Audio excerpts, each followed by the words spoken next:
Students progress అంతా కూడా పేరెంట్స్‌కి పంపించడం కానీ, లేకపోతే డిస్కస్ చేయడం గానీ ఏమైనా ఉంటుందా సార్? రెగ్యులర్‌గా జరుగుతానే ఉంటదండి. Mails okay. పంపిస్తా ఉంటారు పేరెంట్స్‌కి. ఆ! ఖచ్చితంగా స్టూడెంట్ జాయిన్ అయ్యేటప్పుడు నార్మల్ కాలేజ్‌లలో కాకుండా ఇక్కడ స్టూడెంట్‌ది, పేరెంట్‌ది మెయిల్ ఐడీస్, ఫోన్ నంబర్స్ తీసుకుంటారు. అప్ టు డేట్ ఎవ్రీథింగ్ వాళ్ళకి మెసేజెస్ వెళ్ళిపోతూనే ఉంటాయి. ఓకే. అండ్ సార్ ఇప్పుడు ఇంజినీరింగ్‌లో జాయిన్ అయ్యే స్టూడెంట్ ఏంటంటే ఇందాక మీరన్నట్టుగా వాళ్ళు కూడా ఎక్కువ రీసెర్చ్ చేస్తూ ఉంటారు. అవును. తర్వాత వాళ్ళ అవును. ఫ్యూచర్ ఎలా ఉంటుంది యెస్. అనేది. యెస్. సో, ఖచ్చితంగా ఇంటర్న్‌షిప్ ఉందా లేదా? అబ్రాడ్‌కి వెళ్ళే ఛాన్స్ ఉందా లేదా? అనేది స్టూడెంట్స్ ఖచ్చితంగా యెస్. చూసుకుంటారు. యెస్. సో, అమిటీ యూనివర్సిటీకి ఇంటర్నేషనల్ వైడ్‌గా కూడా ఇన్‌స్టిట్యూట్స్ ఉన్నాయని చెప్పి యెస్. విన్నాము. యెస్. సో, దాని గురించి చెప్పండి సార్? ఇంటర్న్‌షిప్స్ అయితే 100% ఉన్నాయండి. అమిటీ యూనివర్సిటీలో చదివే స్టూడెంట్స్‌కి హ్మ్. ఇండస్ట్రీ ఇంటర్న్‌షిప్స్ అయితే ఉన్నాయి.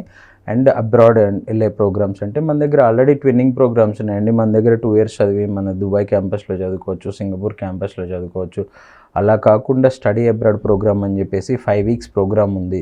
దానికి వెళ్ళొచ్చు కావాలి అంటే. హ్మ్. హ్మ్. అండ్ ఏషియాలోనే యూఎస్ఏ అండ్ యూకే హ్మ్. అక్రిడేషన్ ఉన్న ఏకైక యూనివర్సిటీ అమిటీ యూనివర్సిటీ అండి. ఎక్కువ అక్రిడేషన్స్ ఉన్న యూనివర్సిటీ. So, super. అమిటీ యూనివర్సిటీకి అక్రిడేషన్స్ కానీ, మీరన్నట్టు ఇంటర్న్‌షిప్స్ కావచ్చు, లేకపోతే అబ్రాడ్ ఎళ్లి చదువుకునే అవకాశాలు కావచ్చు, హ్మ్. వీటిల్లో ఎక్కడ కూడా ప్రాబ్లమ్ లేదండి. 100% స్టూడెంట్స్ ఆ ఫెసిలిటీస్ యూజ్ చేసుకోవచ్చు.